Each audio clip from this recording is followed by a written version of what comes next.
সদ্গ্রন্থ পাঠ করছিলাম। ধারাবাহিকভাবে বিবেকানন্দ চরিতের পরিব্রাজক বিবেকানন্দ আজকে পর্ব 99 পাঠ করছি। জয়পুরের প্রধান সেনাপতি সর্দার হর সিংয়ের সহিত স্বামীজির ঘনিষ্ঠ পরিচয় ঘটিয়াছিল। তাহার আলয়ে স্বামীজি প্রায়ই ধর্মালোচনা করিতেন। কথিত আছে সর্দার সাহেব মূর্তি পূজায় বিশ্বাসী ছিলেন না। একদিন রাজপথে শ্রীকৃষ্ণ বিগ্রহ সহ শোভাযাত্রা চলিয়াছে। স্বামীজি সহসা তাহাকে স্পর্শ করিয়া বলিলেন, দেখুন শ্রী ভগবানের জীবন্ত বিগ্রহ। সর্দারজির ভাবান্তর হইল। অশ্রুসিক্ত নয়নে তিনি মন্ত্রমুগ্ধ বধ দাঁড়াইয়া রহিলেন। অবশেষে স্বাভাবিক অবস্থা ফিরিয়া পাইয়া বিগলিত কণ্ঠে বলিলেন, স্বামীজি, বহুবার তর্ক করিয়া যে বিষয় বুঝিতে পারি নাই, আজ আপনার কৃপায় সেই অপূর্ব দর্শন লাভ হইল। স্বামীজি পরিহাস রসিক ছিলেন। অবিশ্বাসী অথচ তার্কিক দিগকে জব্দ করিয়া তিনি সর্বদাই আমোদ পাইতেন। একদিন তিনি কতিপয় ব্যক্তির সহিত ধর্মালোচনা করিতেছেন। এমন সময় জয়পুরের বিখ্যাত পণ্ডিত সুরজ নারায়ণ সেখানে আসিলেন। কথা প্রসঙ্গে তিনি বলিলেন, আমি একজন বেদান্তী। আমি অবতার পুরুষদের বিশেষ আধ্যাত্মিক শক্তিতে বিশ্বাস করি না। পৌরাণিক অবতারেও আমার বিশ্বাস নাই। আমরা সকলেই ব্রহ্ম। আমার সহিত একজন অবতারের পার্থক্য কি? স্বামীজি উত্তর দিলেন, আপনার কথাটা সত্য, তবে হিন্দুরা মৎস্য, কচ্ছপ, বরাহকেও অবতার বলে। তাহার মধ্যে আপনি কোনটি? সভায় হাসি রোল উঠিল। পণ্ডিতজি অপ্রস্তুত হইয়া নিরস্ত হইলেন। জয়পুর হইতে বিদায় লইয়া স্বামীজি আজমিরে আসিলেন এবং মনোহর আবু পর্বতে এক গুহায় অবস্থান করিতে লাগিলেন।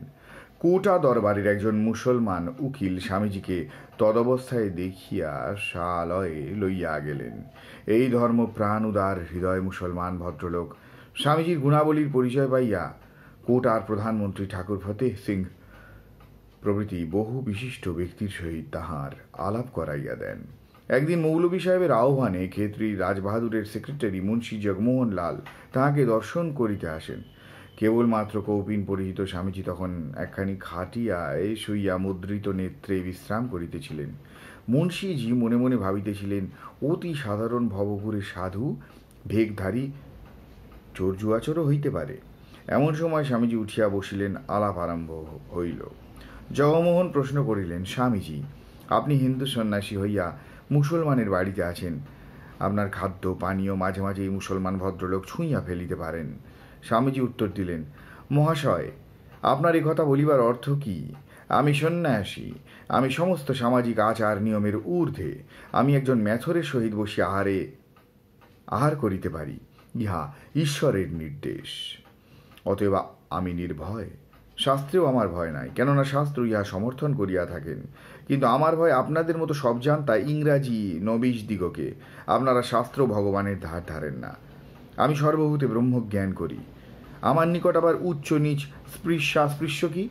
শিব শিব উচ্চারণ করিয়া স্বামীজি তন্ময় হইলেন। তাহার বদনমণ্ডল স্বর্গীয় বিভায় উদ্ভাসিত হইয়া উঠিল। কিছুক্ষণ আলাপের পরই জগমোহন মুগ্ধ হইলেন। রাজবাহাদুর সেক্রেটারির নিকট স্বামীজির বৃত্তান্ত শ্রবণ করিয়া তাহার দর্শন কামনায় ব্যাকুল হইয়া পড়িলেন। স্বামীজি মুন্সীজির সহিত রাজভবনে আসিলেন। রাজা গভীর শ্রদ্ধার সহিত অভ্যর্থনা করিয়া তাহাকে আসন পরিগ্রহ করাইলেন এবং স্বয়ং তাহার সম্মুখে দাঁড়াইয়া প্রথমেই প্রশ্ন করিলেন, স্বামীজি, জীবনটা কি? সঙ্গে সঙ্গে উত্তর আসিল, একটা অন্তর্নিহিত শক্তি যেন ক্রমাগত স্বস্বরূপে ব্যক্ত হইবার জন্য অবিরাম চেষ্টা করিতেছে, আর বহিঃপ্রকৃতি তাহাকে দাবাইয়া রাখিতেছে। এই সংগ্রামের নামই জীবন।